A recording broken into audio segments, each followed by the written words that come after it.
কাটাখাল নামে একটি গ্রাম ছিল। সেই গ্রামে থাকত এক মা। সেই মায়ের নাম হচ্ছে মিমি। মিমির বিয়ের হয়েছে মাত্র ২ বছর। মিমির শাশুড়ি শ্বশুর কেউ নেই। এক ঘরে তার বড় জা থাকত। কিন্তু বড় জা থাকা বা না থাকা সমানই। মিমির বিয়ের ১ মাস পর বড় জা আলাদা হয়ে যায়। মিমির বিয়ের ১ বছর পর তার একটি মেয়ে হয়। এই মেয়ের জন্মের পর থেকেই শুরু হয় মিমির জীবনের কষ্ট।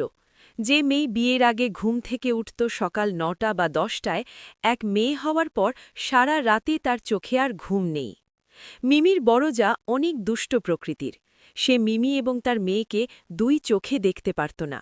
সারা দিন শুধু মিমির বদনাম করত, এমনকি তার সাথে ঝগড়া করার চেষ্টা করত। কিন্তু মিমিকে সবাই ভালোই বাসত। সে সব হাসি মুখে সহ্য করত।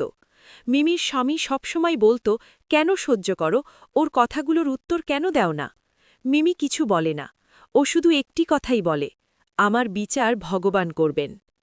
মিমি সারা দিন মেয়েকে নিয়ে কাজ করে। ঝাড়ু দিতেও মেয়ে তার সঙ্গে সঙ্গে।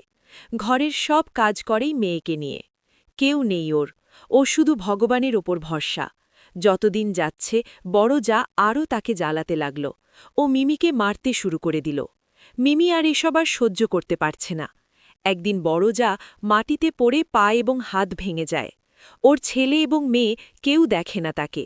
যাদের সঙ্গে মিলে বদনাম করত তারাই এখন তার বদনাম করে। বলে বড় জা মিমিকে অনেক কষ্ট দিয়েছে, সেই জন্য তার এই রকম হয়েছে। বড় জা তার ভুল বুঝতে পেরেছে যে কত না কষ্ট দিয়েছে। তাহলে এই গল্পের থেকে আমরা কি শিখি? তুমি যদি সৎভাবে থাকো, তুমি প্রত্যেক কষ্টের মধ্যে ভগবানকে মনে করো। তোমার সকল সুখ দুঃখ ভগবানের নিকট সমর্পণ